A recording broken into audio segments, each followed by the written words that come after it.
आपका paper crack हो जाए साथों और आसानी के साथ क्रैक हो जाए तो डेली मैं आपको एक क्लास देता हूं साथों एसएससी जीडी 2026 की। इसमें रोज की तरह आज भी साथों 20 सवाल होंगे हिंदी के, जैसे आपके एग्जाम में आएंगे, जीके के प्लस करंट अफेयर के। उसके बाद साथों रीजनिंग और मैथ्स के कॉन्सेप्ट को हम लोग यहां पर देखेंगे जो डायरेक्ट आपके एग्जाम में पूछे जाएंगे। चलिए तो सबसे पहले मैं आपको एक टारगेट देता हूं, उस टारगेट को आप करके दिखाइएगा कि 20 सवाल हिंदी के होंगे। इसमें से साथों कुछ नहीं 13 से 14 सवाल अगर आप कर लेते हैं तो यह माना जाएगा एग्जाम में 20 में से 20 सही सवाल आप करके आओगे। तो इन 20 सवालों को साथों सबसे पहले आप सही करने की कोशिश कीजिए। पहला सवाल आपकी स्क्रीन पर, योग शब्द का विलोम क्या होगा मुझे बताइए। देखिए अगर हम यहां पर बात करते हैं सुयोग्य लिखा हो, अगर आपसे यह भी हो सकता है कि सुयोग्य का विलोम आपसे पूछ लिया जाए तो आपको अयोग्य बता देना है, और सौभाग्य का विलोम अगर आपसे पूछ लिया जाए तो साथियों आपको दुर्भाग्य बता देना है, और मूर्ख का विलोम अगर आपसे पूछ लिया जाए तो आपको साथियों बुद्धिमान बता देना। क्या बुद्धिमान बता देना है, लेकिन योग्य का विलोम अगर आपसे पूछे तो अयोग्य आपको बताना है। अगला सवाल खाली जगह का। एसएससी जीडी में खाली जगह से 2 से 3 सवाल पूछे जाते हैं, इसलिए इन सवालों पर भी आपकी अच्छी पकड़ होना चाहिए। बूढ़ा आदमी अपने प्रशंसा से दुखी है। भाई प्रशंसा से क्यों दुखी होगा?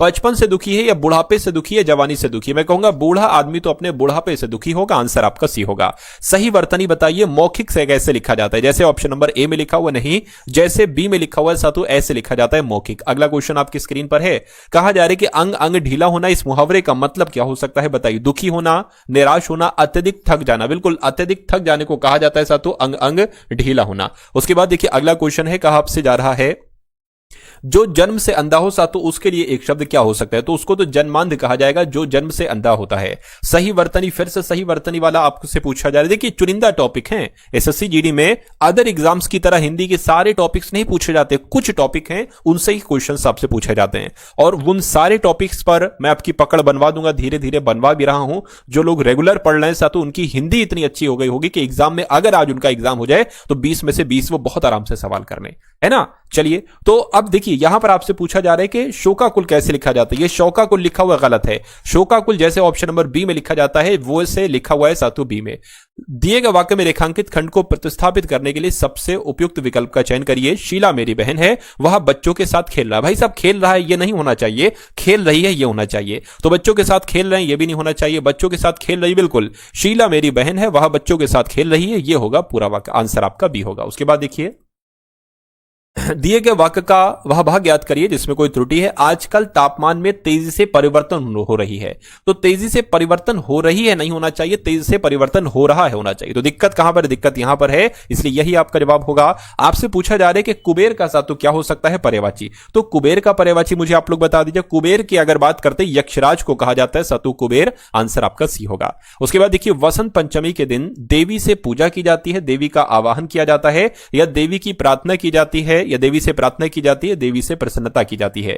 तो आपको यह ध्यान रखना है खाली जगह में कौन सा शब्द आएगा। वसंत पंचमी के दिन देवी से प्रार्थना की जाती है, यह होता है। आंसर आपका सी है। उसके बाद देखिए मेरी बस गई, क्या मेरी बस छूट गई, मेरी बस सो गई, मेरी बस मर गई या उड़ गई? मैं कहूंगा मेरी बस छूट गई, यह होना चाहिए। आंसर आपका ए होगा।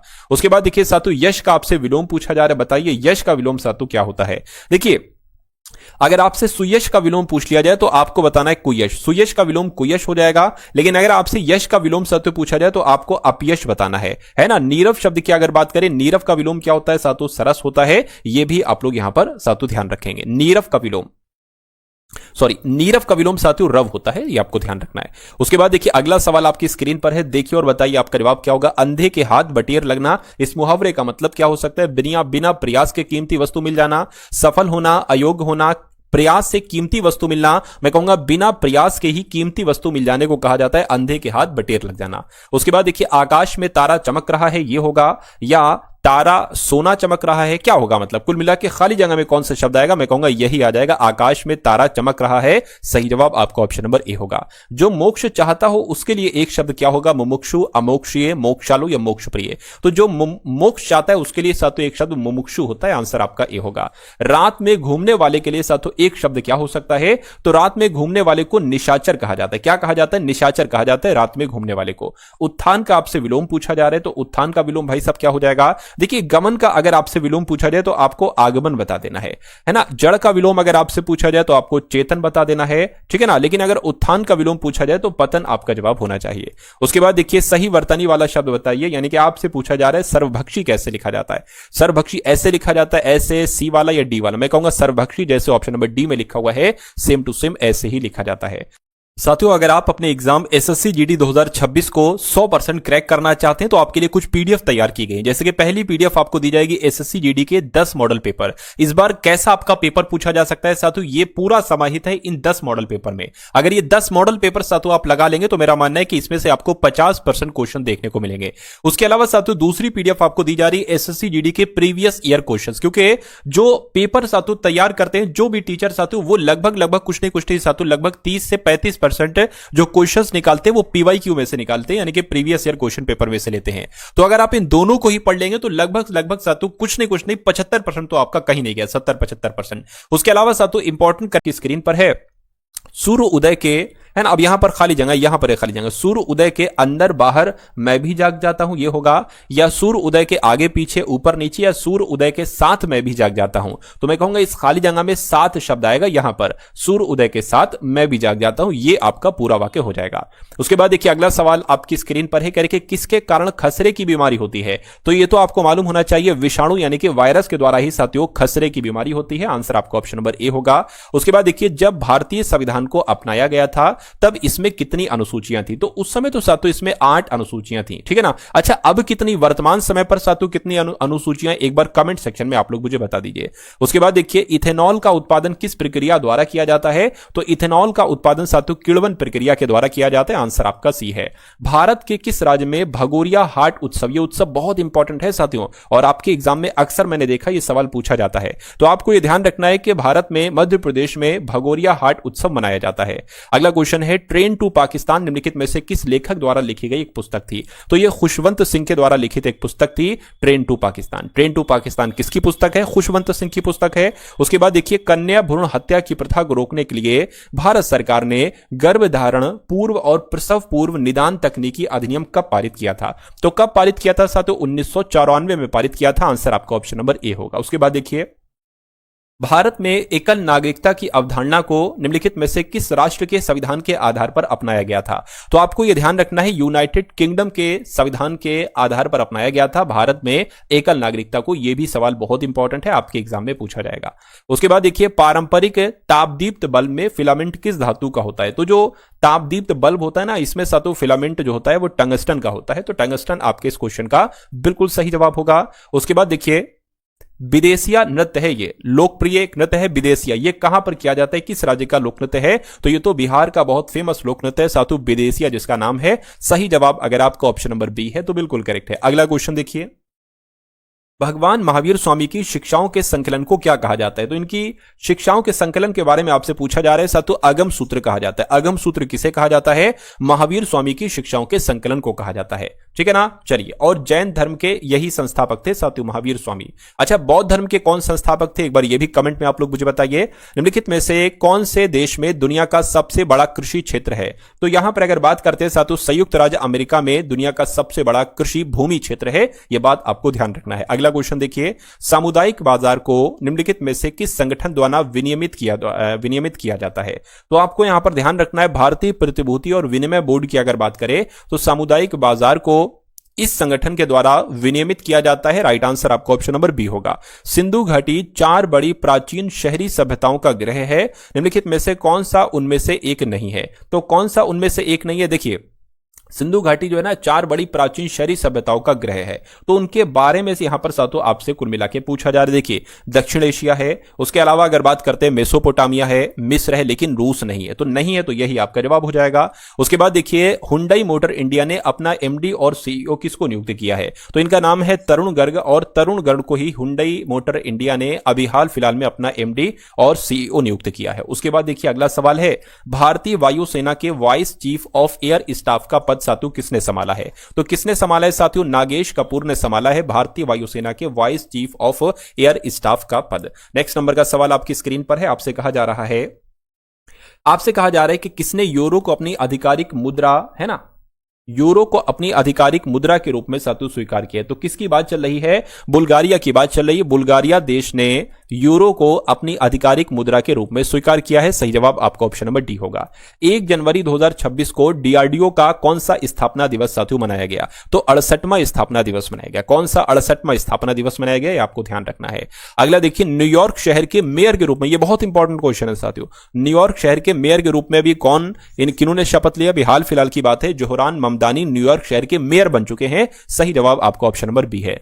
ये तो रिपीट हो गया। अगला देखिए, जर्मनी ने आधिकारिक रूप से, क्या जर्मनी ने आधिकारिक तौर पर वर्ष 2026 के लिए G7 की अध्यक्षता किसे सौंपी है? तो G7 की अध्यक्षता किसे सौंपी है, यह बात साथियों आपसे यहां पर कुल मिला के पूछी जा रही है। तो मैं कहूंगा इटली को सौंपी है। तो G7 2026 के लिए G7 की अध्यक्षता कौन सा देश करेगा साथियों? इटली देश करेगा। यह बात आप लोग यहां पर याद रखेंगे। तो अब आपके सामने साथियों यहां पर रीजनिंग के क्वेश्चन स्टार्ट हो चुके हैं। आपने साथियों हिंदी के 20 सवाल देखे, उसके बाद साथियों आपने जीके प्लस करंट अफेयर के 20 सवाल देखे। अब कुछ बहुत इंपॉर्टेंट साथियों हम लोग यहां पर रीजनिंग के क्वेश्चंस को देखने वाले हैं। तो आप सभी के सभी साथियों इन सवालों को देखते रहिए और अपने एग्जाम की तैयारी को कंप्लीट कर डालिए। पहला सवाल रीजनिंग का आपकी स्क्रीन पर है। ईरान का संबंध रियाल से है, तो इराक का संबंध क्या होगा? देखिए ईरान और रियाल में क्या संबंध है भाई साहब? ईरान की मुद्रा है रियाल, तो इराक की मुद्रा साथियों क्या होती है? दिनार होती है। तो सही जवाब आपका ऑप्शन नंबर बी होगा। उसके बाद देखिए एक नंबर सीरीज वाला यहां पर सवाल है कि 3 है, 18 है, उसके बाद 48 है, उसके बाद 93 है। तो अगला नंबर साथियों यहां पर क्या हो सकता है, ये बात आपसे पूछी जा रही है। देखिए 3 से 18 हुआ है तो यहां पर साथियों 15 बढ़ाया गया है, ठीक है। 18 से 45 हुआ है तो 8 में से 8 जाएगा साथियों, 0 बचेगा, 4 में से 1 जाएगा 3, यानी कि 30 बढ़ाया गया है। और यहां पर साथियों मेरे हिसाब से 45 बढ़ाया गया, तो यहां पर कितना बढ़ाया जाएगा? देखिए 15, 30, 45, तो यहां पर 60 आएगा, क्योंकि इन सब में जो गैपिंग है वो 15, 15, 15 की साथियों गैपिंग है। तो कुल मिला के 93 में जब आप 60 बढ़ाएंगे तो कितना आएगा? 153 आएगा। और 153 कौन से ऑप्शन में लिखा हुआ है? ऑप्शन नंबर बी में लिखा हुआ है। अगला क्वेश्चन आपकी स्क्रीन पर है। आपको ये बताना है कि यहां पर कौन सा आएगा, ऑप्शन नंबर ए वाला, बी वाला, सी वाला या साथियों डी वाला। ये आप लोग एक बार मुझे बता दीजिए फटाफट साथियों क्या आपका जवाब हो सकता है। देखिए मैं इसको करने की कोशिश करता हूं। अगर हम यहां पर साथियों बात करते हैं ना, देखिए सबसे पहले जैसे अगर ये यहां पर आए ना तो ये कुछ ऐसा बनेगा और ये यहां पर चला जाएगा और फिर ये ऐसे करके ऐसे आ जाएगा। तो ये कुछ जेड टाइप का कहां पर बना हुआ है? यहां पर बना हुआ है? नहीं, यहां पर भी नहीं, यहां पर भी नहीं, सिर्फ और सिर्फ जेड टाइप का ये ऑप्शन नंबर डी में बना हुआ है। तो जो लोग भी ऑप्शन नंबर डी के साथ हैं तो मैं कहूंगा आंसर आपका बिल्कुल करेक्ट हो जाएगा, ठीक है ना। चलिए उसके बाद देखिए अगले नंबर का सवाल है। साथियों अगर वीडियो को आपने लाइक नहीं किया तो वीडियो को लाइक कर दीजिए और टारगेट सिलेक्शन चैनल पर अगर आप लोग नए हैं तो चैनल को भी आप लोग तुरंत सब्सक्राइब करके बेल आइकन पर क्लिक करके ऑल पर जरूर क्लिक कर लीजिएगा, ताकि आपके पास साथियों हर वीडियो का नोटिफिकेशन पहुंचता रहे। और अगर वाकई में तैयारी को मजबूत करना चाहते हैं तो डेली एक क्लास में आपको देता हूं, उसको साथियों आप लोग जरूर देखा कीजिए। चलिए तो इस सवाल की अगर बात करें, कथन आपके सामने है और निष्कर्ष आपके सामने, जो कहा जा रहा है वो साथियों करते जाएंगे और आंसर तक खुद ब खुद पहुंच जाएंगे। कुछ बिल्लियां बकरियां हैं, मान लीजिए ये बिल्लियां हो गई और कुछ बिल्लियां, मान लीजिए इतनी बिल्लियां साथियों क्या हो गई? बकरियां हो गई, ठीक है। यानी कि सभी बकरियां गाय हैं, ये सभी के सभी बकरियां क्या हो गई साथियों? गाय हो गई। अब निष्कर्ष को देखिए और बताइए कौन सा सही कौन सा गलत है। सभी गाय बकरियां, भाई साहब सभी गाय बकरियां नहीं है, कुछ गाय बकरियां, इतनी गाय बकरियां हैं, ठीक है। तो ये गलत हो जाएगा। कुछ बिल्लियां गाय हैं, कुछ बिल्लियां गाय हैं, बिल्कुल साथियों कुछ बिल्लियां गाय हैं, ये बात सही है। देखिए मैं तो कहूंगा यहां पर लिखा है सभी बकरियां, अच्छा कुछ बिल्लियों की बात चल रही है, बिल्लियां ये हैं। एक सेकंड, कुछ गलती तो नहीं होगी साथियों इसमें? बकरी और बिल्ली में कुछ कंफ्यूजन हो गया, कोई दिक्कत नहीं, फिर से देख लेते। कुछ बिल्लियां, अब हम पूरा लिखेंगे साथियों, है ना। कुछ बिल्लियां, मान लीजिए ये क्या हो गई? ये बिल्ली हो गई। कुछ बिल्लियां बकरियां हैं, मान लेते साथियों इतनी बिल्लियां क्या हो गई? इतनी बिल्लियां जो है ना ये बकरियां हो गई। उसके बाद कहा जा रहा है कि सभी बकरियां, ये मुझे यहां पर बनाना चाहिए था, मैंने बा कंफ्यूज होकर यहां पर बना दिया। तो कुछ बकरियां, सभी बकरियां गाय हैं, तो ये सारी की सारी बकरियां क्या हो जाएंगी? गाय हो जाएंगी। अब देखिए सभी गाय बकरियां हैं, सभी गाय बकरियां हैं, सभी गाय बकरियां नहीं, इतनी गाय देखिए कहां बकरियां हैं। अगर ये होता कुछ गाय बकरियां तो सही हो जाता, तो यह भी गलत हो जाएगा। कुछ बिल्लियां गाय हैं, कुछ बिल्लियां गाय हैं, बिल्कुल सर। तो इतनी बिल्लियां जो है ना ये गाय हैं, ये सही हो जाएगा। यानी कि दूसरा वाला आपका बिल्कुल सही। ऐसा कहां पर लिखा हुआ है? ऐसा आपका ऑप्शन नंबर सी में लिखा हुआ है। अगला क्वेश्चन आपकी स्क्रीन पर है। 4 संख्याएं दी गई, इनमें से 3 किसी तरह से समान है और एक अलग है, बस उस अलग वाले के बारे में साथियों आपसे पूछा जा रहा है। 68, 72, 48, 96, इसमें से आपको बताना है साथियों कौन सी सबसे अलग संख्या है, साथियों बताइए। चलिए देखिए सम संख्याएं तो ये सभी हैं, है ना, 68, 72, 48, 96। देखिए मुझे साथ तो ऐसा लग रहा है कि ये तीन संख्या जो है ना ये कहीं ना कहीं 24 से विभाजित हैं। जैसे कि अगर बात करें ना साथियों, 24 तियां कितने होते हैं, तो 72 होते हैं, ठीक है ना, और 24 दूना 48 होते हैं, और 24 चौक कितने, 96 होते हैं। लेकिन ये 24 से विभाजित नहीं, अब नहीं है तो यही सबसे अलग होगी और यही आपका जवाब हो जाएगा। अगला क्वेश्चन आपकी स्क्रीन पर है, ABCDEF 6 मित्र एक लंबी बेंच पर बैठे, एक लंबी बेंच पर 6 लोग बैठे, 1 2 3 4 5 और 1 6, ये 6 लोग बैठ गए, ठीक है कोई बात नहीं। कहा जा रहा है कि जबकि ए और बी दो अंतिम छोरों पर बैठेंगे, यानी कि ये जो अंतिम छोर है ना यहां पर ए और बी में से कोई ना कोई बैठेगा, यानी कि सी ए के ठीक बगल में बाएं तरफ बैठा हुआ है, ठीक है, सी ए के, अच्छा यहां पर एक चीज देखिए, यहां पर आप समझ गए, ए के ठीक बगल में, ए के ठीक बगल में बाएं तरफ, मतलब ए के बाएं तरफ, यहां पर कहा गया था कि ए और बी अंतिम छोरों पर बैठे हैं।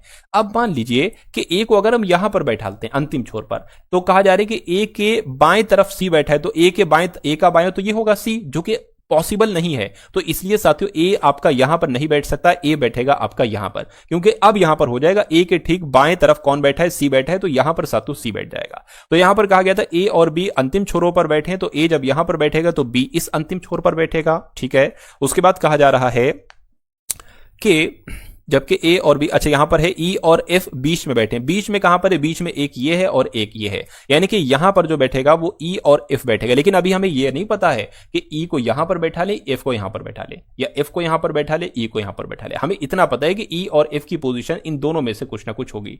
तो उसके बाद कहा गया ये भी लाइन हो गई। क्या आप बता सकते हैं कि बी के ठीक दाएं कौन बैठेगा, बी के ठीक दाएं आपसे पूछा जा रहा है। देखिए इससे हमें कोई मतलब नहीं, हमें यहां पर देखना है कौन बैठेगा। कुल मिला के 6 लोग थे, कौन कौन बैठ गया, ए बी सी डी नहीं बैठा, डी ई और एफ, तो कुल मिला के यहां पर डी बैठेगा, इतना मुझे पक्का आइडिया है, लेकिन इसके बारे में नहीं पता है। तो कुल मिला के डी आपके सवाल का जवाब होगा, तो बिल्कुल सही आपका जवाब हो जाएगा। अगला सवाल आपकी स्क्रीन पर, आपसे कहा जा रहा है कि 144 को 12 लिखा जाता है तो 576 को सातों क्या लिखा जा सकता है। भाई साहब ये 12 का तो स्क्वायर है, तो 576 किसका स्क्वायर होता है, ये 24 का स्क्वायर होता है। तो 24 कहां पर लिखा हुआ है, 24 आपका ऑप्शन नंबर डी में लिखा हुआ है, समझ गए। चलिए साथ, उसके बाद देखिए आपसे कहा जा रहा है कि हृदय का संबंध हृदय रोग विज्ञान से है, तो इनमें से कौन सा ऑप्शन सही होगा, बस इतनी सी बात आपसे पूछी जा रही है। चलिए देखिए, पौधों का विज्ञान क्या वनस्पति शास्त्र के अंतर्गत किया जाता है, शैवाल का विज्ञान कवक के अंतर्गत किया जाता है, रोग का विज्ञान अस्पताल के अंतर्गत, या विषाणु का विज्ञान विषाणु विज्ञान के अंतर्गत, ये वाला सही हो जाएगा। अरे भाई हृदय की अगर बात करते हैं साथों यहां पर, तो हृदय का अध्ययन जो है ना हृदय रोग विज्ञान में किया जाता है, उसी प्रकार विषाणु का अध्ययन विषाणु विज्ञान के अंतर्गत किया जाता है। ये बात आपको ध्यान रखना है, आंसर आपका डी होगा। उसके बाद देखिए साथों अगले नंबर का क्वेश्चन आपकी स्क्रीन पर, इसमें देखिए साथों आखिर क्या लॉजिक आपका लग सकता है और क्या आप पता लगा सकते हैं कि इसमें कौन सा लॉजिक लगा है। कहा जा रहा है कि POLITICAL को क्या लिखा जा सकता है साथों, QNMHUHDZM लिखा जा सकता है। तो आपको ये बताना है कि सोशल को क्या लिखा जाएगा। देखिए इतनी यहां पर अगर बात करें, ये P है और P को Q लिख दिया गया, यानी कि एक बढ़ा दिया गया। अब यहां पर O है, O से N कर दिया गया, यानी कि एक घटा दिया गया। यहां पर L है, एक बढ़ा दिया गया, M कर दिया गया। उसके बाद I है, I से साथियों क्या एक घटा दिया गया, T से U कर दिया, एक बढ़ा दिया गया, फिर I से साथियों क्या कर दिया गया, I से H कर दिया, यानी कि एक घटाना एक बढ़ाने वाला यहां पर साथियों जो है ना वो साथियों चल रहा है। चलिए तो यहां पर भी वही कीजिए, एस में साथियों जब आप एक बढ़ाओगे तो टी आ जाएगा, है ना, टी सिर्फ यहीं पर लिखा हुआ है तो यही जवाब हो जाएगा। लेकिन देख लेते हैं, ओ में अब आपको एक घटाना है तो साथियों एन आ जाएगा, सी में आपको एक बढ़ाना है डी, देखिए वही चीज आएगी, आंसर आपका डी होगा। अगला देखिए आपकी स्क्रीन पर है, कहा जा रहा है कि 6 मित्र हैं P Q R S T और यू केंद्र की ओर मुंह करके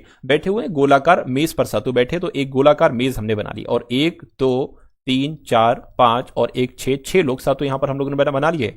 उसके बाद साथियों आपसे क्या कहा गया है, देखिए एस टी के बाईं ओर तीसरा है, ठीक है कोई बात नहीं है, एस टी के बाईं ओर तीसरा है, आर जो है ना ये टी और यू के बीच में नहीं है, तो सबसे पहले इसको ही कर लेते हैं। टी को कहीं पर भी आप बना लीजिए, मान लीजिए टी को हमने अगर यहां पर बनाया और सबका मुंह केंद्र की तरफ है, तो टी के बाएं तीसरा कौन होगा, एस होगा, तो 1 2 3 यानी कि एस यहां पर आ जाएगा। उसके बाद देखिए यहां पर लिखा हुआ है एस, आर के ठीक बगल में नहीं है एस, आर के ठीक बगल में नहीं है एस, यानी कि आर यहां पर नहीं बन सकता और यहां पर नहीं बन सकता, तो कुल मिला के आर या तो यहां बनेगा या तो यहां बनेगा। क्यू टी के दाएं से दूसरा है, क्यू टी के दाएं से दूसरा है, तो क्यू जो है ना ये टी के दाएं से दूसरा है, तो टी कहां पर है, टी यहां पर है, तो टी के दाएं से दूसरा क्यू यानी कि क्यू आपका यहां पर आएगा, ठीक है कोई दिक्कत नहीं। फिर एक बार से पढ़िए, एस टी के बाएं तीसरा है, एस जो है ना ये टी के बाएं से तीसरा ये हो चुका है, आर जो है ये टी और यू के बीच में नहीं है, आर जो है ना ये टी और यू, तो यानी कि आर यहां पर भी नहीं बैठ सकता है ना, और यू की अगर बात करते यू के बीच में नहीं है। अच्छा भाई ठीक है, कोई दिक्कत नहीं है। देखिए अभी मैंने आपसे ये एक काम ये कहा था कि आर ना तो यहां बैठ सकता है ना यहां बैठ सकता है, तो कुल मिला के अगर बात करें, सॉरी मैंने ये बताया था कि आर यहां पर और यहां पर नहीं बैठ सकता, यहां पर का नहीं बताया था। अच्छा यहां पर कहा जा रहा है कि टी और यू के बीच में आर, टी और यू के बीच में आर नहीं बैठे, तो टी यहां पर बैठेगा और आर यहां पर तो नहीं, बल्कि सातु यू यहां पर बैठेगा। समझिए टी और यू के बीच में आर नहीं है, तो पहले टी और यू की तो पोजीशन सेट कीजिए। तो टी और यू यहां तो बैठेगा नहीं, यहां पर क्यों बैठे, तो टी और यू यहां पर हो जाएगा। यानी कि आर यहां पर नहीं बैठेगा तो जाहिर सी बात है यहां पर बैठ जाएगा। अब बचा एक पी, बचा पी आपका यहां पर बैठ जाएगा। तो सवाल आपसे पूछा जा रहा है कि यू और ओ के बीच में कौन है, तो यू और ओ किधर गया भाई साहब, ओ नहीं होगा, ये क्यू होगा। तो यू और क्यू के बीच में कौन है, एस है। तो एस कहां पर लिखा है, एस आपका ऑप्शन नंबर ए में लिखा हुआ है। तो जिनका आंसर ऑप्शन नंबर ए के साथ है तो बिल्कुल करेक्ट है। अगला क्वेश्चन आपकी स्क्रीन पर है, वही कथन और निष्कर्ष वाला सवाल है। कथन आपके सामने है, निष्कर्ष आपके सामने है, आंसर आपको बताना है। सभी महिलाएं लड़कियां हैं, ठीक है कोई दिक्कत नहीं है। तो अगर बात करते हैं, मान लीजिए सातु ये महिला हो गई, सभी महिलाएं जो है ना, ये सभी महिलाओं की अगर बात करते हैं तो ये लड़कियां हैं, ठीक है। कुछ लड़कियां चित्रकार हैं, कुछ लड़कियां चित्रकार हैं, तो मान लीजिए कुछ लड़कियां चित्रकार हैं, तो इतनी लड़कियां कौन हो जाएंगी, चित्रकार हो जाएंगी। अब सातु निष्कर्ष को पढ़िए और बताइए सही जवाब क्या होगा। सभी लड़कियां महिलाएं हैं, सभी लड़कियां महिलाएं नहीं हैं, कुछ लड़कियां महिलाएं हैं, इतनी लड़कियां महिलाएं नहीं हैं तो ये गलत हो जाएगा। कुछ महिलाएं चित्रकार हैं, कुछ महिलाएं भी चित्रकार नहीं। अगर ये होता कुछ लड़कियां चित्रकार हैं तो सही हो जाता। भाई साहब देखिए महिलाएं ये हैं और चित्रकार ये हैं, तो कैसे कुछ महिला चित्रकार हो सकती है, गलत हो जाएगा ये भी। यानी कि ना तो निष्कर्ष एक और ना ही निष्कर्ष दो अनुसरण करता है, ऐसा ऑप्शन नंबर सी में लिखा हुआ है। उसके बाद देखिए अगला सवाल है, निम्नलिखित समीकरण का मान ज्ञात कीजिए। कहा जा रहा है भाग का अर्थ जोड़ है, तो जैसे जैसे कह रहा है वैसे वैसे कर लीजिए। भाग का अर्थ जोड़ है, भाग जहां पर दिखे जोड़ लगा देना। प्लस का अर्थ क्या है साथियों, घटाव है। प्लस का अर्थ क्या है, घटाव है, और यहां पर माइनस होगा। माइनस का अर्थ क्या है साथियों, गुणा है। और गुणे की अगर बात करें, गुणा का अर्थ साथियों यहां पर भाग है। यहां पर दे रखा है 49 गुणा 7 माइनस 3, ये भाग होगा, भाग 9 प्लस 7। देखिए सबसे पहले इसको लिख लीजिए, 49 7 3 9 और 4। अब सातु अब आप सवाल को आगे बढ़ा दीजिए। तो गुणा है, गुणा का मतलब भाग है, तो यहां पर भाग आ जाएगा। माइनस है, माइनस का मतलब गुणा है। भाग है, भाग का मतलब सातु प्लस है, और प्लस है, प्लस का मतलब माइनस है। इसको आप कैलकुलेट करिए। 7 7 49 और 7 21, 21 प्लस 9 माइनस 4। तो 21 प्लस 9 में से 4 जाएगा, 5 बचेगा, ये आपका 26 आ जाएगा। और 26 कौन से ऑप्शन में है, ऑप्शन नंबर बी वाले में है। अगला क्वेश्चन आपकी स्क्रीन पर है, आपसे कहा जा रहा है कि PURSE को UPRES लिखा जाता है, तो RAZOR को कौन से 5 लेटर के रूप में लिखा जा सकता है, ये आपको बताना है। देखिए यहां पर अगर बात करें, ये PU है तो ये UP हो गया है, यहां पर RS है तो ये क्या कर दिया गया है, अच्छा R है तो R ही किया गया। एक सेकंड मैं आपको बता देता हूं, SE है तो ES कर दिया गया है, तो और R जैसा था वैसे ही कर दिया गया। यानी कि यहां पर भी A और R हो जाएगा, और Z जैसा वैसा ही होगा। OR है तो यहां पर RO हो जाएगा। ये कौन से ऑप्शन में लिखा हुआ है, ARZRO, ये ऑप्शन नंबर सी में लिखा हुआ है। तो जिनका आंसर ऑप्शन नंबर सी के साथ है तो मैं कहूंगा आंसर आपका बिल्कुल करेक्ट हो जाएगा भाई, बहुत बढ़िया, वेरी गुड। अब आपके सामने यहां पर मैथ्स के क्वेश्चन स्टार्ट हो चुके हैं। लगभग 4 से 5 हम लोग मैथ्स के क्वेश्चन देखेंगे, और ये बेस्ट कॉन्सेप्ट है साथियों पूरी मैथ्स के, इसलिए इन कॉन्सेप्ट को आप लोग तैयार कर लीजिएगा। सिर्फ नंबरिंग चेंज होगी और ऐसे ही क्वेश्चन आपके एग्जाम में आपसे पूछे जाएंगे। तो इस सवाल को देखिए, कहा जा रहा है कि एक दुकानदार को अपनी लागत मूल्य पर 10.5% के लाभ की उम्मीद है। यानी कि उसका कहने का मतलब यह है कि अगर उसका लागत मूल्य 100 रुपए है तो वो कह रहा है कि 10.5% का उसको लाभ होगा। यानी कि वो वस्तु कितने रुपए की जाकर बिकेगी, 110.5 रुपए की जाकर बिकेगी। उसके बाद कहा जा रहा है कि एक सप्ताह में उसकी बिक्री 442 की हुई, तो उसका लाभ आपसे पूछा जा रहा है। उसका लाभ कितना है, 10.5% है, यानी कि उसको आपको ये बताना है 10.5% की वैल्यू क्या होगी। चलिए तो इसमें क्या है साथियों, कोई दिक्कत नहीं है। अगर हम बात करें, देखिए वो वस्तु कितने की बिकी, 442 की बिकी, लेकिन अगर लागत मूल्य 100 है और 10.5% का लाभ हुआ है तो वो वस्तु कितने की बिकेगी, 110.5% की बिकेगी। लेकिन यहां पर कह रहे हैं कि 442 रुपए की बिक रही है, तो 110.5% की जो वैल्यू है वो साथियों 442 के बराबर है। अब आपको क्या निकालना है, आपको 10.5% की वैल्यू निकालना है। तो बस साथियों 442 बटा 110.5 कर दोगे, ये 1% की वैल्यू आ जाएगी। 10.5% की वैल्यू, क्योंकि उसका लाभ क्या है, लाभ साथियों 10.5 है, तो 10.5% की वैल्यू आप लोग यहां पर निकाल लीजिए। आपका आंसर जो है ना वो आ जाएगा। चलिए इसको कैलकुलेट कर लीजिए। देखिए पॉइंट से आपका पॉइंट कैंसिल हो जाएगा, 5 दूना 10 5 छकम 5, और 5 दूना 10 5 दूना 10 5 एकम 5 हो जाएगा, ठीक है ना। इसको अगर साथियों कट करते हैं, ये किससे कट होगा एक बार देखिए, क्या ये साथियों 3 से कट होगा, 3 से कट नहीं हो रहा है। 21 की अगर बात करते हैं साथियों, ये इसका डबल है। देखिए 221 का डबल क्या हो जाएगा, 442 हो जाएगा, तो 2 आ जाएगा, तो 21 दूना कितना हो जाएगा, 42 आ जाएगा। यानी कि उसका लाभ कितना होगा साथियों, 42 रुपए उसका लाभ होगा। सही जवाब आपका जो जाएगा वो ऑप्शन नंबर ए के साथ जाएगा। उसके बाद देखिए अगला क्वेश्चन आपकी स्क्रीन पर, आपसे कहा जा रहा है कि यदि एक दुकानदार पेन पर 20% की छूट और फिर 10% की अतिरिक्त छूट देता है, जिसका अंकित मूल्य 750 रुपए है, तो पेन का विक्रय मूल्य कितना होगा। देखिए अंकित मूल्य यानी कि एक पेन है उस पर 750 रुपए लिखे हैं। दुकानदार क्या करता है, पहले 20% की छूट देता है, तो इस पर अगर 20% की छूट देगा तो ये 80% में बिकेगी जाकर। उसके बाद फिर 10% की छूट दे देता है तो ये 90% में बिकेगी जाकर। तो वो कह रहे हैं कि तो फिर वो उसका विक्रय मूल्य क्या होगा, यानी कि ये 750 वाली चीज कितने रुपए की जाकर बिकेगी जब दो छूट दी जाएंगी, 500 की, 540 की, 625 की या 525 की।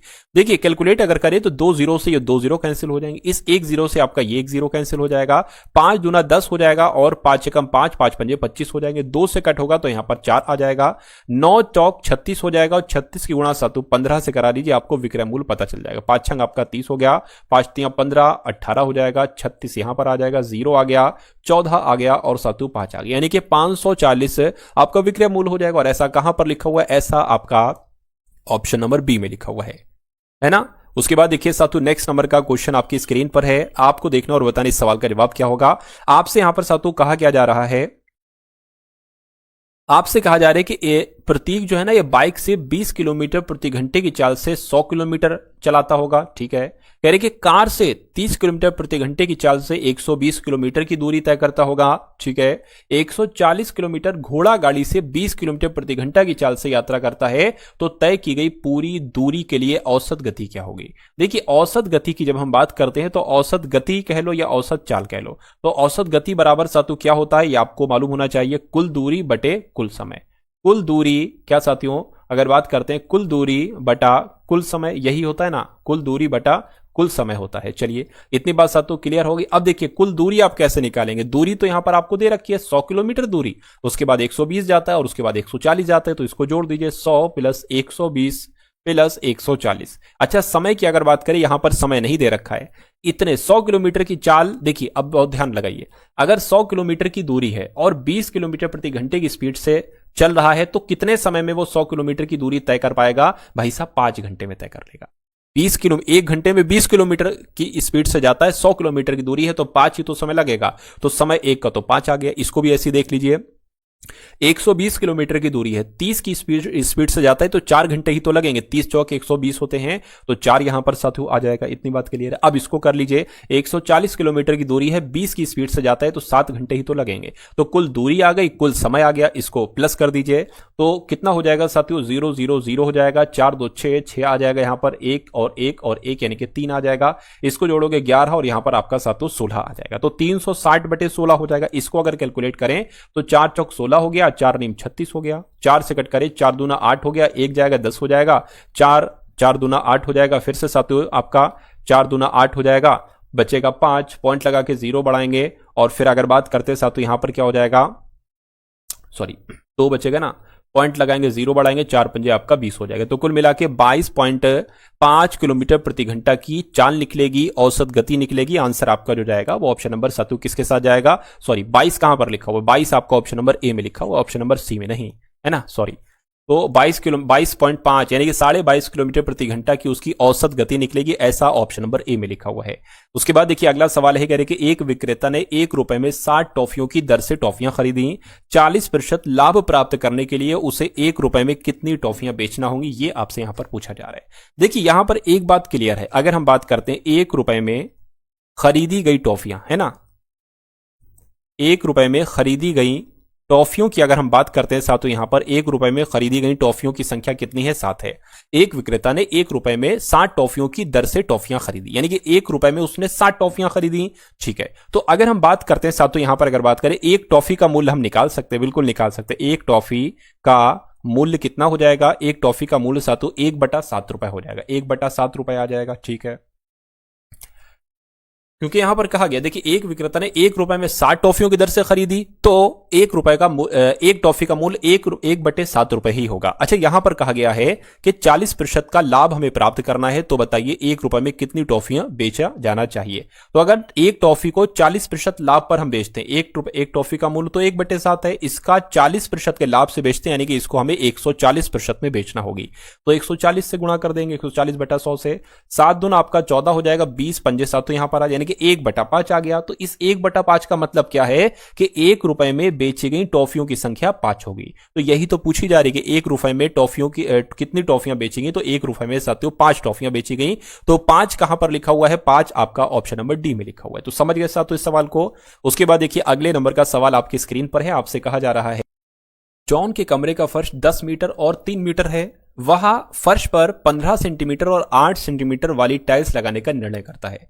उसे कितने टाइल्स की साथियों जरूरत होगी। देखिए मान लेते हैं साथियों, अगर यहां पर हम लोग बात करें कि एक कमरा है, उसकी लंबाई जो है 10 मीटर है, चौड़ाई की अगर बात करते हैं साथियों 3 मीटर है। अब इसमें वो छोटे छोटे टाइल्स लगाना चाहता है, ऐसे करके इतने इतने छोटे करके, है ना।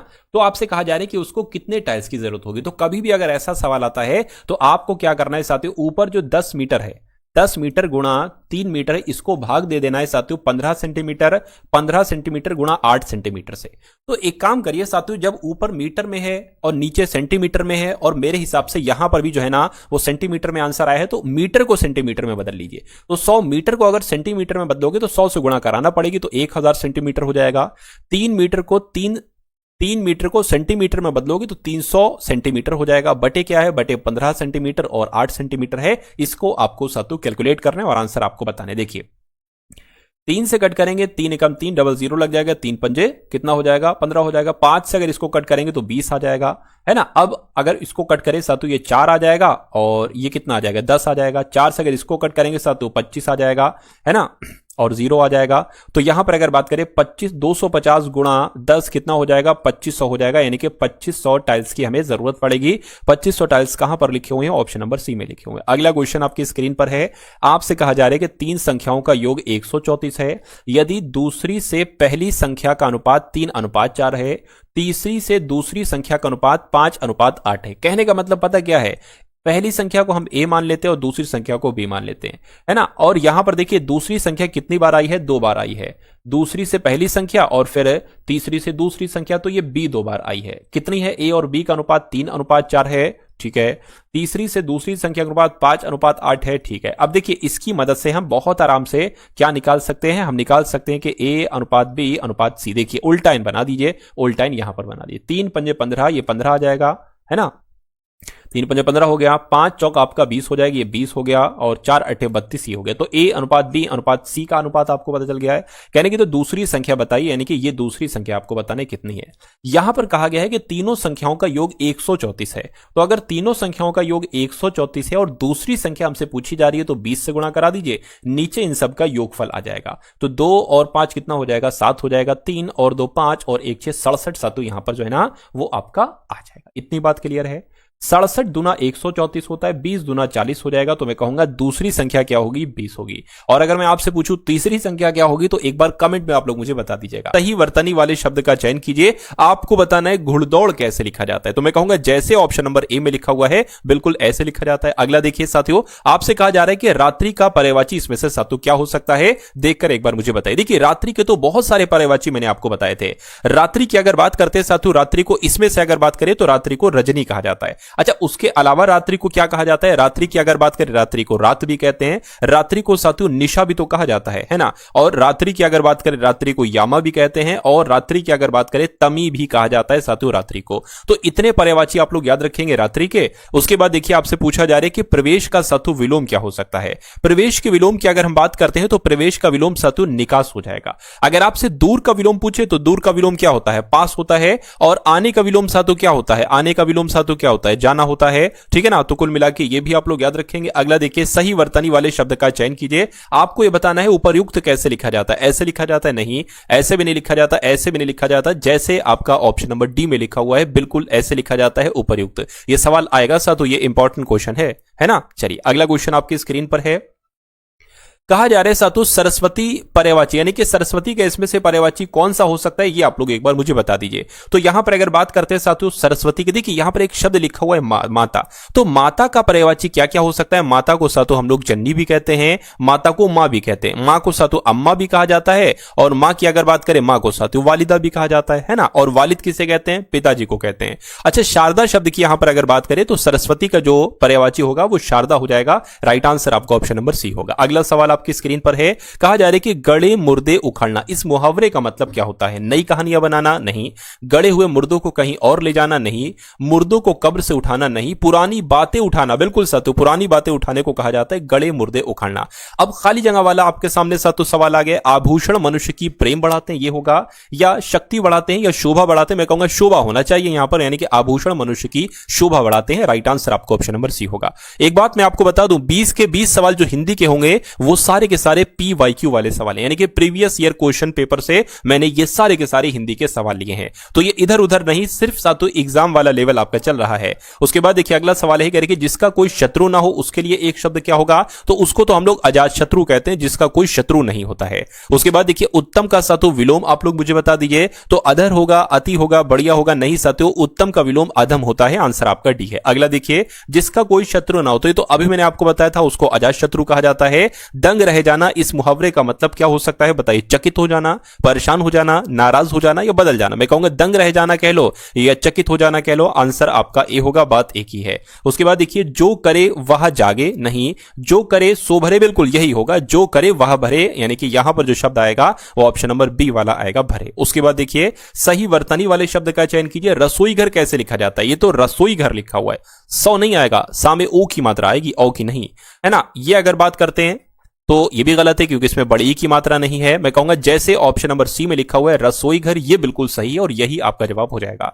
उसके बाद देखिए, जो सब कुछ जानता है उसके लिए एक शब्द क्या हो सकता है बताइए। उसको कर्मज्ञ तो नहीं कहेंगे, उसको सर्वज्ञ कहेंगे। तो अगर आपका भी जवाब ऑप्शन नंबर बी के साथ था तो बिल्कुल सही है। साथियों, अगर आपने अभी तक इस वीडियो को लाइक नहीं किया तो एक लाइक का बटन दबा दीजिए। और एसएससी जीडी की परीक्षा जो आपकी कुछ दिन ही बाद साथियों होने वाली है, इस एग्जाम को अगर आप क्रैक करना चाहते हैं तो हमारे टारगेट सिलेक्शन चैनल को सब्सक्राइब कर लीजिए। भले जब आपका सिलेक्शन हो जाए तो अनसब्सक्राइब कर देना, कोई दिक्कत नहीं है साथियों, लेकिन अभी मुझे फिक्र है आपके सिलेक्शन की, तो आपको सब्सक्राइब कर लेना चाहिए। इसी में ही साथियों आपकी भलाई होगी, क्योंकि अब जो भी वीडियोस आएंगी और जो भी वीडियोस आ रही हैं वो सब एग्जाम ओरिएंटेड आ रही हैं, इधर उधर का कुछ नहीं, सिर्फ वही जो एग्जाम के लिए सबसे अहम है और वही एग्जाम में आपसे पूछा जाएगा।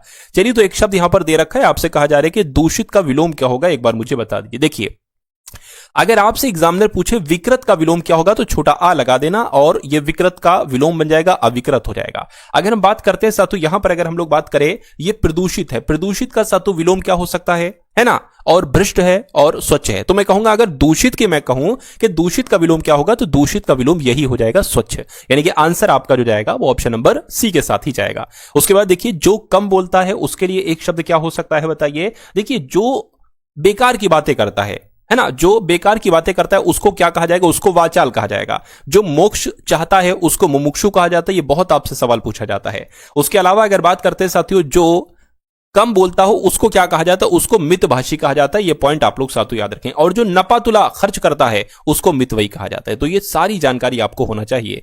उसके बाद देखिए, कह रहे कि राष्ट्र शब्द दे रखा है और आपसे पूछा जा रहा है कि इसका पर्यायवाची क्या हो सकता है। तो राष्ट्र को तो साथियों बहुत सारे नामों से जाना जाता है। जैसे कि राष्ट्र की अगर बात करें तो देश हम लोग कहते हैं, और राष्ट्र को साथियों मुल्क भी तो कहते हैं। राष्ट्र को मुल्क भी कहा जाता है, राष्ट्र को प्रांत भी कह सकते हैं। बिल्कुल साथियों, ये आपको ध्यान रखना है। तो कुल मिला के आंसर अगर आपका ऑप्शन नंबर बी है तो बिल्कुल करेक्ट है। सही वर्तनी वाले शब्द का आपको यहां पर चयन करना है।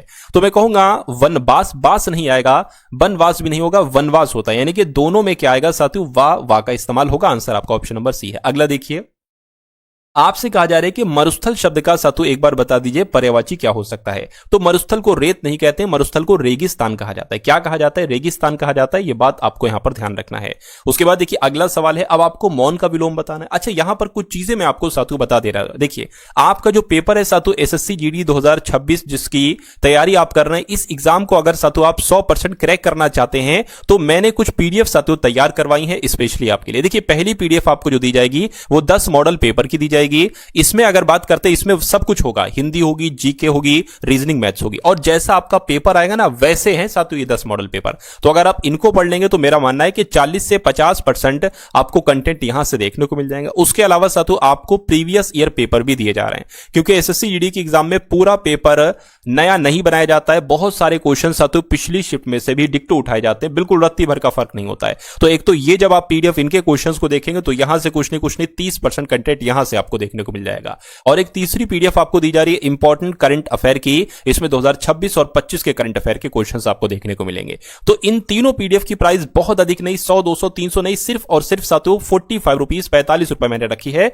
तो डिस्क्रिप्शन में साथियों लिंक है, वहां से जाकर इस पीडीएफ को प्राप्त कर लीजिएगा। टारगेट सिलेक्शन ऐप पर आपको ये पीडीएफ प्राप्त हो जाएगी, ठीक है ना। उसके अलावा अगर बात करते हैं हर क्वेश्चन का सॉल्यूशन जस्ट उस क्वेश्चन के नीचे, ऐसा नहीं कि बहुत आगे जाना पड़ेगा, नहीं, रीजनिंग का क्वेश्चन उसके नीचे उसका सॉल्यूशन, ऐसा ही मैथ का क्वेश्चन उसके नीचे उसका सॉल्यूशन। तो ये चीजें आपके लिए, तो परीक्षा में जितना भी समय बाकी हो एक बार इस पीडीएफ को आप लोग जाकर जरूर देख लीजिएगा। सरसरी निगाहों से भी देख लेते तो मेरा मानना है पेपर आपका साथियों बहुत आराम से क्रैक हो जाएगा। चलिए तो बात करते हैं साथियों हिंदी के अंतिम सवाल की, विलोम क्या होगा मौन शब्द का। तो मौन का विलोम क्या होता है साथियों? मौन का विलोम क्या होता है? मुखर होता है। ये बात आप लोग यहां पर याद रखेंगे। उसके बाद देखिए अगले नंबर का सवाल है, अब साथियों जीके के और करंट अफेयर के सवालों को हम लोग देख लेते हैं, ये भी बहुत इंपॉर्टेंट है आपके लिए। रानी पद्मावती का संबंध किस शहर से था? तो रानी पद्मावती का संबंध किस शहर से साथियों? चित्तौड़गढ़ से था। कहां से था? चित्तौड़गढ़ से था रानी पद्मावती का संबंध। निम्नलिखित में से किस समाज सुधारक ने 1826 के जूरी विधेयक का घोर विरोध किया था? तो किसने किया था साथियों? राजा राममोहन राय ने किया था। यह भी सवाल आपसे कई बार पूछा जा चुका और इंपॉर्टेंट क्वेश्चन है साथियों ये। उसके बाद देखिए अगला सवाल, इनमें से किस प्रख्यात समाज सुधारक ने ज्ञान योग, कर्मयोग और राजयोग नामक पुस्तकें लिखी थी? तो ये तीनों पुस्तकों की जब हम बात करते हैं तो ये तो स्वामी विवेकानंद जी के द्वारा लिखी। आपसे एक सिंगल पुस्तक भी पूछी जा सकती है कि ज्ञान योग पुस्तक किसकी है या कर्मयोग किसकी है, राजयोग किसकी है। तीनों पुस्तकें साथियों किसकी हैं ये आपको ध्यान रखना है, स्वामी विवेकानंद जी की हैं। उसके बाद देखिए काजू उगाने के लिए कौन सी मिट्टी सबसे उपयुक्त मानी जाती है? तो जो लाल लेटराइट मिट्टी होती है ना, ये काजू उगाने के लिए सबसे उपयुक्त मिट्टी मानी जाती है। आंसर आपका डी होगा। राष्ट्रीय सुरक्षा समिति का प्रधान कौन होता है एक बार बता दीजिए? तो राष्ट्रीय सुरक्षा समिति के प्रधान प्रधानमंत्री होते हैं। सही जवाब आपका ऑप्शन नंबर ए होगा। उसके बाद देखिए कहने कि कोई भी व्यक्ति भारतीय प्रधानमंत्री के रूप में अधिकतम कितनी बार सेवारत हो सकता है, यानी कि एक व्यक्ति कितनी बार प्रधानमंत्री बन सकता है? 3 बार, 5 बार, 7 बार साथियों इसकी कोई सीमा नहीं है, अनलिमिटेड बार वो प्रधानमंत्री बन सकता है जब तक जनता चाहती है।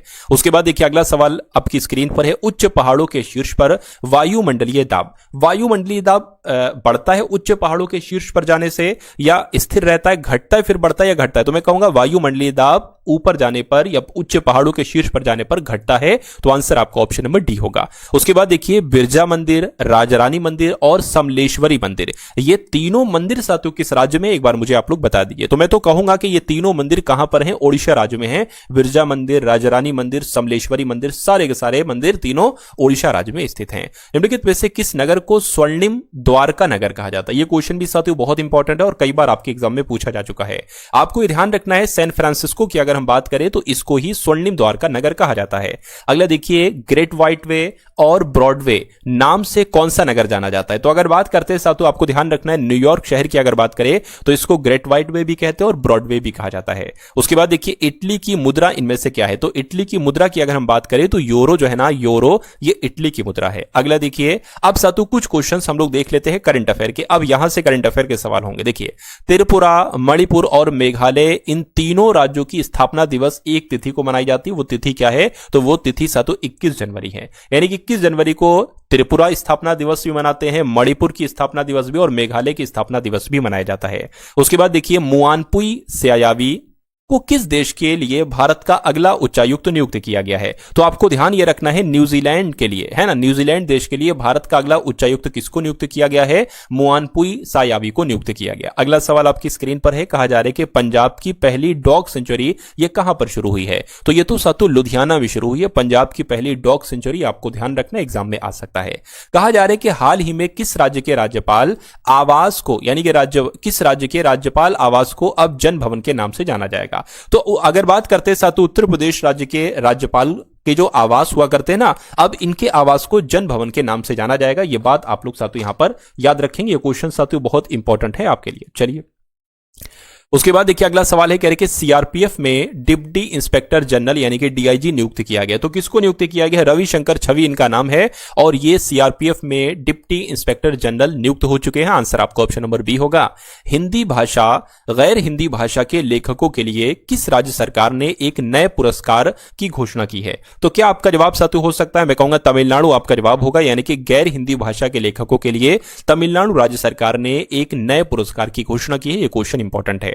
कहा जा रहा है कि कौन होप आइलैंड पर सैटेलाइट लॉन्च सुविधा विकसित करेगा? तो कौन करेगा साथों, ये आपसे पूछा जा रहा है, फटाफट आप लोग बताइए। आंध्र प्रदेश की अगर बात करें तो आंध्र प्रदेश राज्य होप आइलैंड पर सैटेलाइट लॉन्च सुविधा विकसित करेगा। राइट आंसर आपका ऑप्शन नंबर सी होगा।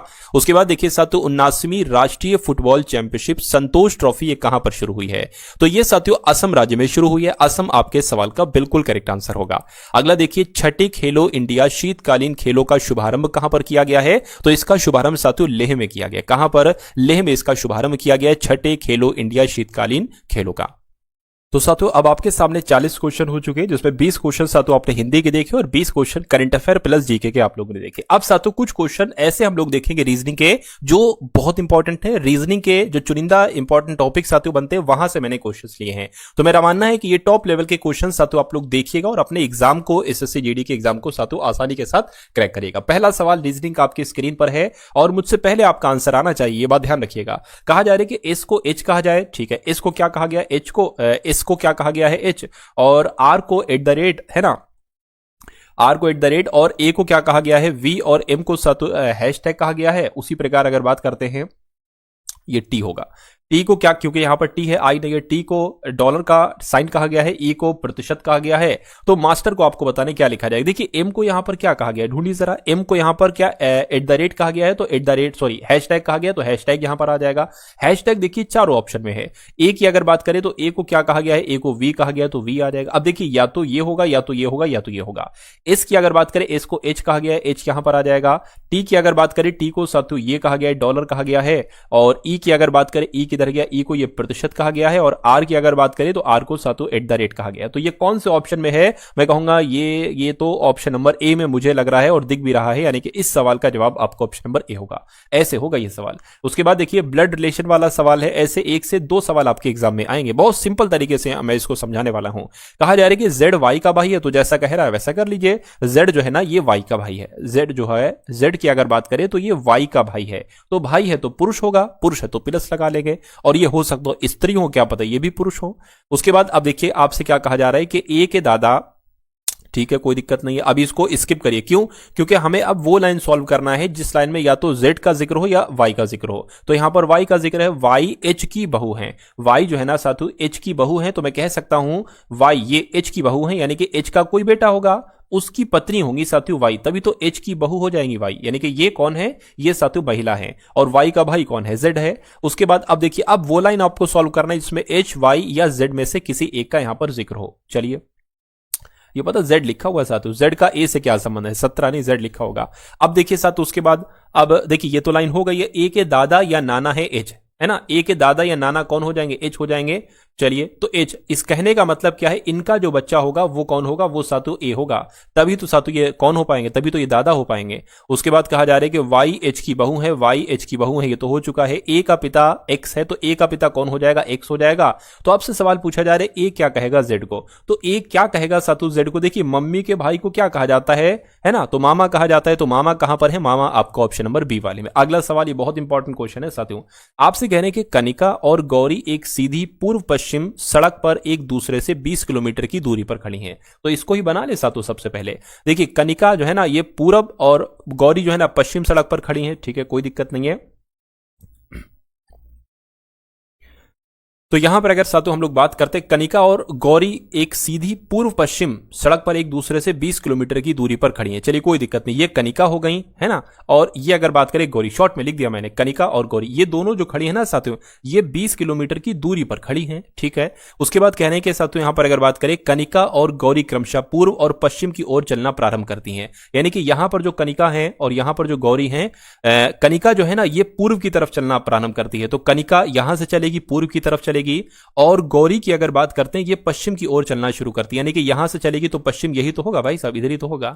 उसके बाद कहा जा रहा है कि पश्चिम की ओर चलना प्रारंभ करती है और दोनों 5 किलोमीटर की दूरी तय करती है, यानी कि ये भी 5 किलोमीटर दूरी तय करेगी यहां से यहां तक, और यहां से यहां तक गौरी भी 5 किलोमीटर की दूरी तय करेगी। यानी कि फिर कनिका अपने बाईं ओर मुड़ जाती, कनिका जो है ना ये अपने बाईं ओर मुड़ जाती है और 10 किलोमीटर चलती है। ठीक है, बाईं ओर मुड़ा दिया और 10 किलोमीटर चला दिया।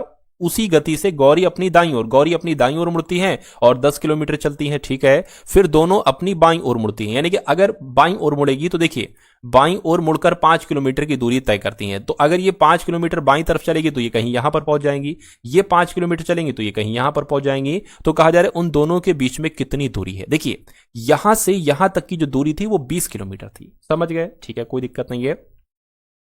तो अब यहां पर अगर बात करें, देखिए ये एक यहां पर है कनिका और ये गौरी यहां पर है, तो ये दूरी आपसे पूछी जा रही है, ये दूरी साथियों कितनी होगी मुझे बताइए। देखिए ये टोटल 20 है, 5 यहां से माइनस हो गई, 5 यहां से माइनस हो गई, यानी कि 10 माइनस हो गई। तो 20 में से 10 माइनस करोगे, 10 किलोमीटर की दूरी बाकी रहेगी। थोड़ा सा अगर आप ध्यान देंगे तो आप खुद समझ जाएंगे साथियों। तो उन दोनों के बीच की दूरी कितनी रही है, 10 किलोमीटर की दूरी रही है। आंसर आपका ऑप्शन नंबर सी होगा। उसके बाद देखिए साथियों अगले नंबर का सवाल आपकी स्क्रीन पर है, देखिए इस क्वेश्चन को और बताइए आपका जवाब क्या होगा। आपसे कह रहे हैं कि ए के विपरीत सतह पर कौन होगा, ये आप लोग फटाफट एक बार मुझे बता दीजिए। यहां पर लिखा हुआ है बी ए सी ई डी एफ, यानी कि आपको यह पता है कि एक पासे में 6 फलक होते हैं और 6 फलक पर 6 नंबर भी हो सकते हैं, 6 अल्फाबेट भी हो सकते हैं। तो यहां तो हमें कुछ मैच ही नहीं कर रहा है। तो कंडीशन अगर ऐसी आ जाए, दो पासे हो और दोनों में बिल्कुल अलग अलग नंबर हो, तो हमें एक चीज पता होती है क्या, कि बी का विपरीत ई हो जाएगा, है ना, ए का विपरीत एफ हो जाएगा और सी का विपरीत डी हो जाएगा। बस ये लॉजिक याद रखेंगे। तो क्या पूछा जा रहा है, ए का विपरीत पूछा जा रहा है, भाई साहब ए का विपरीत एफ हो जाएगा। तो एफ कहां पर है, एफ आपका ऑप्शन नंबर डी वाले में है। अगला क्वेश्चन देखिए साथियों आपकी स्क्रीन पर। देखिए आपके एग्जाम में जिस लेवल तक का एग्जामिनर सवाल पूछेगा, यानी कि उसकी जितनी तथा है, उसकी जितनी शक्ति, जितना मुश्किल वो सवाल पूछ ले, मैं आपको उस मुकाम तक ले जाऊंगा और उस डिफिकल्टी और लेवल से साथियों गुजारूंगा कि अगर आप यहां से क्वेश्चंस को तैयार कर लेते हैं, तो मेरा मान अच्छे तरीके से तैयार कर लेते हैं, तो एग्जामिनर की वो औकात नहीं जो सवाल आपको दे और आप कर ना पाओ, अगर आप रेगुलर क्लास को लेते हो। तो मैं तो आपसे यही कहूंगा कि अभी भी समय है, अभी भी मैं पिछले जो कॉन्सेप्ट करवा चुका हूं वो दोबारा से रिपीट कर दूंगा, कोई दिक्कत नहीं है। नया भी आपको पढ़ा दूंगा, यानी कि वो सारे रीजनिंग के कॉन्सेप्ट में करवा दूंगा जो आपके एग्जाम में आपको देखने को मिलेंगे। क्योंकि देखिए कितने चैप्टर हैं रीजनिंग में, 20, 25, 30, कोई दिक्कत नहीं है ना। और हर बार मैं आपको 10 से 12 सवाल करवाता हूं एक क्लास में रीजनिंग के। तो अगर साथियों नए कॉन्सेप्ट लाता हूं मैं, ये समझ लीजिए हर बार, है ना, पुराने रिपीटेड क्वेश्चन ना के बराबर चांस है मैं लाता हूं। तो अगर आप कुछ दिन भी क्लास हमारी देख लेंगे, इन क्वेश्चंस को तैयार कर लेंगे, तो रीजनिंग और मैथ्स में तो आपको कोई दिक्कत नहीं है और हिंदी में आपके पूरे नंबर आएंगे। हाँ, जीके का थोड़ा सा इधर उधर हो सकता है, लेकिन कोई दिक्कत नहीं साथियों। जीके कौन अच्छी करता है, 20 में से साथियों अगर आप मान लीजिए 13, 14 भी कर लिए तो बहुत अच्छी बात है ना। लेकिन रीजनिंग, मैथ और हिंदी में आपका एक क्वेश्चन भी नहीं कटना चाहिए, तब हो पाएगा साथियों आपका सिलेक्शन का। फिर तो बहुत अच्छी रैंकर्स की श्रेणी में आप लोग आ जाओगे अगर हिंदी, रीजनिंग, मैथ में पूरे नंबर आप कर लो। खैर अब इस सवाल को देख लीजिए। कहा जा रहा है कि 6 लोग हैं, राज, श्रुति, प्रिया, मोहन, अजीत, गीत, एक वृत्ताकार मेज के चारों ओर अंदर की ओर मुंह करके बैठे हैं। ठीक है, कोई दिक्कत नहीं साथियों, एक वृत्ताकार ये मेज हो गई। कितने लोग हैं, 6 लोग हैं ना। तो 1 2, 1 सेकंड रुकिए, थोड़ा ऊपर बना लेते हैं। 1 2 3 4 5 और 1 6, ये 6 लोग सब तो यहां पर बैठ गए हैं। सवाल में आपसे कहा जा रहा है कि सबका मुंह केंद्र की तरफ है। कह रहे कि मोहन प्रिया के दाईं और दूसरे स्थान पर बैठा हुआ है। ठीक है, कोई दिक्कत नहीं है। तो यहां पर अगर बात करें साथियों हम लोग,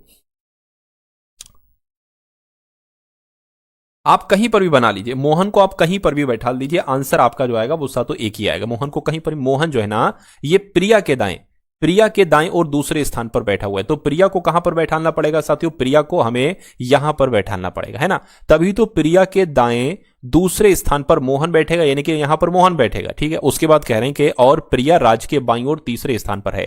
प्रिया जो है ना ये राज के बाईं ओर तीसरे स्थान पर है, तो राज यहां पर ही बनेगा, क्योंकि राज का बायां तीसरा क्या होगा, 1 2 3, यहां पर प्रिया पहले से है। उसके बाद कह रहे हैं कि अजीत मोहन के दाईं ओर दूसरे स्थान पर है। अब देखिए अजीत मोहन के दाईं ओर दूसरे स्थान पर अजीत है, तो अजीत साहब यहां पर बैठेंगे। ठीक है, कह रहे हैं कि गीत मोहन के बगल में नहीं बैठा है, गीत मोहन के बगल में, यानी कि गीत यहां पर नहीं बैठा है, तो जाहिर सी बात है गीत यहां पर बैठेंगे। तो अब कौन बची है, श्रुति बची है। श्रुति सातों यहां पर बैठ जाएंगी। पांचों के 6 लोग सातों आपने बैठा दिए। सवाल पूछा जा रहा है गीत के दाईं ओर चौथे स्थान पर कौन है। गीत के दाईं ओर चौथे स्थान पर कौन है, 1 2 3 और 4, यानी कि राज हैं। तो गीत के दाईं ओर चौथे स्थान पर राज है। राज आपके सवाल का बिल्कुल सही जवाब हो जाएगा। उसके बाद देखते हैं सातों अगले नंबर का सवाल है। आपसे कहा जा रहा है कि एक पंक्ति में रंजीत का स्थान बाएं से 18वां है तथा मंजीत का स्थान दाएं से 12वां है। तो जैसा जैसा यहां पर कहा जा रहा है साथियों, वैसा वैसा आप करते जाएंगे। एक पंक्ति में रंजीत का स्थान बाएं से 18वां और मंजीत का स्थान दाएं से 12वां है, 18वां और 12वां। इनके बीच 4 व्यक्ति हैं, तो पंक्ति में अधिकतम कितने लोग होंगे? देखिए, बाएं से अगर बात करें तो इधर से 18वां स्थान है, किसका? रंजीत का। ठीक है, कोई दिक्कत नहीं। उसके बाद कहा जा रहा है दाएं से मंजीत का। दाएं से अगर बात करते साथियों, मंजीत का कौन सा स्थान है? दाएं से मंजीत का 12वां स्थान है। ठीक है, और कहेंगे बीच में 4 व्यक्ति बैठे, यानी कि 1 2 3 4 व्यक्ति बैठे हैं। तो कहा जा रहा है अधिकतम कितने लोग बैठे हैं इस पंक्ति में? तो यहां तक 18 हो गए, 18 प्लस आपके ये 4 हो गए, 4 व्यक्ति, इधर को 12 लोग बैठे हैं। तो इन सबको टोटल कर दीजिए, आपको पता चल जाएगा कि अधिकतम कितने लोग बैठे हैं। तो 12 और 4 कितना हो जाएगा साथियों? 16। 16 और 18 34 हो जाएगा। तो 34 लोग साथियों इस पंक्ति में है। 34 कहां पर है? ऑप्शन नंबर सी वाले में। अगला क्वेश्चन आपकी स्क्रीन पर है।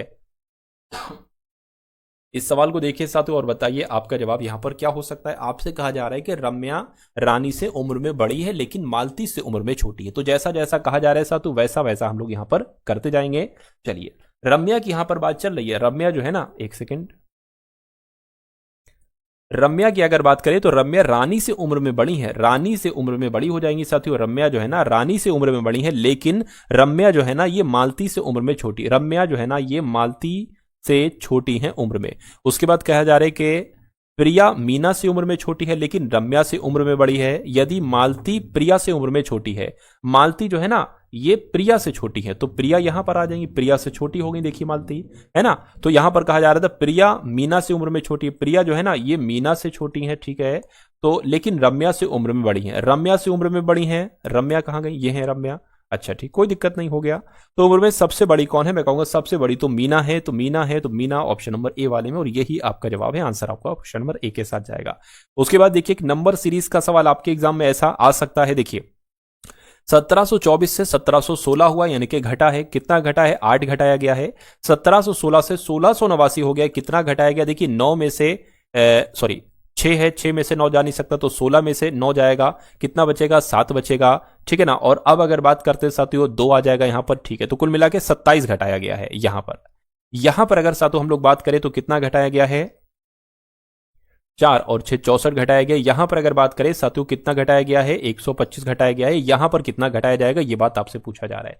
ये नंबर आपको जाने पहचाने नहीं लग रहे हैं। देखिए ये है 2 का क्यूब, ये है 3 का क्यूब, ये है 4 का क्यूब, ये है 5 का क्यूब, तो यहां पर 6 का क्यूब आ जाएगा। 6 का क्यूब होता है 216। तो 1500 में से साथियों आपको 216 को घटाना होगा। तो 1500 में से जब आप 216 को घटाएंगे तो कितना बचेगा?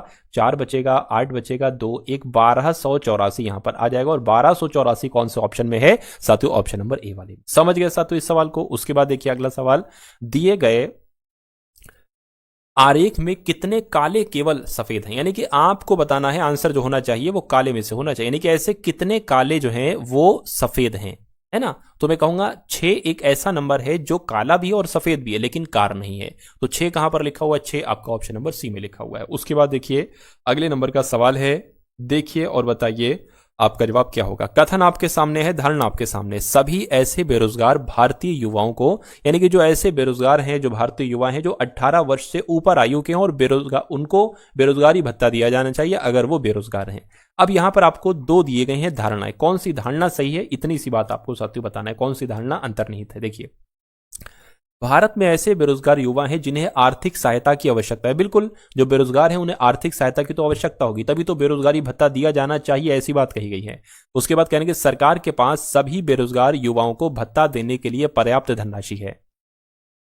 ये कुछ नहीं है साथियों। देखिए यहां पर ऐसा कुछ नहीं कहा गया है कि पर्याप्त धनराशि है। यहां पर एक ये बात कही गई है कि सभी बेरोजगार, जितने बेरोजगार हैं भारतीय युवा जो 18 वर्ष से अधिक हैं, वो उनको बेरोजगारी भत्ता दिया जाना चाहिए। ये सरकार थोड़ी ना कह रही है, ये जनता पब्लिक कह रही है ना। तो पब्लिक को थोड़ी ना पता है, धनराशि हो भी सकती है, नहीं भी हो सकती है। तो कुल मिला के ये वाला तो अंतर्निहित है, लेकिन ये वाला सही नहीं, यानी कि पहला आपका बिल्कुल सही हो जाएगा और यही आपका जवाब होगा। एक कुर्सी और एक मेज का अंकित मूल्य कितना है? 2:3 के अनुपात में है। या एक काम करिए साथियों, हम मान लेते हैं कुर्सी का जो मूल्य है 2 और अनुपात 3 को हम क्या कर लेते हैं, 2 को कर लेते हैं 200 और 3 को कर लेते सातों 300, यानी कि एक कुर्सी कितने रुपए की है, 200 रुपए की है, तो एक मेज का अंकित मूल्य कितना है सातों 300 रुपए है। ठीक है, यानी कि दुकानदार कुर्सी पर 20% की छूट देता है। ठीक है, यदि कुर्सी और मेज दोनों पर जो मिलाकर वो छूट देता है, संयुक्त छूट 26% की देता है, तो कहने के मेज पर दी गई छूट कितनी होगी ये आपको बताना है। देखिए अगर हम बात करते हैं साथियों, देखिए कुर्सी और मेज दोनों का मूल्य कितना होगा, अंकित मूल्य 200 प्लस 300 यानी कि 500, दोनों का मूल्य 500 है और इस 500 पर वो 26% की छूट दे रहा है। तो देखिए जरा 500 पर वो दोनों चीजों पर कितने प्रतिशत की छूट देगा। इन दो जीरो से ये दो जीरो आपके कैंसिल हो जाएंगे। ठीक है ना, 26 पंजे कितने होते हैं साथियों, 6 पंजे आपके 30 हो जाएंगे। ठीक है ना, 5 छंग आपके 30 हो गए और 5 दूना 10 13, 130 रुपए की छूट दी जाएगी 500 रुपए पर। ठीक है, यानी कि ये जो छूट आई है ये कुर्सी पर आई है और साथियों मेज की छूट आई है। उसके बाद एक बात और यहां पर कही गई थी, 20%, कुर्सी पर 20% की छूट देता है। तो कुर्सी कितने रुपए की है साथियों, कुर्सी तो 200 रुपए की है, 200 रुपए पर अगर 20% की छूट देगा तो कितने रुपए की छूट जाएगी साथियों, 40 रुपए की छूट जाएगी। ठीक है, कोई दिक्कत नहीं। तो अगर हम देखें, देखिए ये कुर्सी मेज दोनों पर छूट है, ये सिर्फ और सिर्फ कुर्सी पर की छूट है। तो अगर 130 में से 40 को घटाएंगे तो हमें मेज की छूट पता चल जाएगी। तो 130 में से 40 को घटाएंगे तो मेज की छूट कितनी हो जाएगी साथियों, 90 रुपए हो जाएगी। यानी कि 90 रुपए की छूट दी गई है किस पर, मेज पर। तो इसको प्रतिशत में बदलना है 90 रुपए को, तो 90 रुपए की प्रतिशत में बदलना है, 100 से गुणा कराएंगे और ये है कितने रुपए की मेज, 300 रुपए की, तो नीचे आपका 300 आ जाएगा। इसको कट कर लीजिए साथियों। अगर बात करते हैं यहां पर, 0 से 0 कैंसिल हो जाएगा, 3 3 9 और 30 आ जाएगा यहां पर पूरा, यानी कि 30% की छूट दी जाएगी मेज पर। कहां पर है 30%, ऑप्शन नंबर सी वाले में है।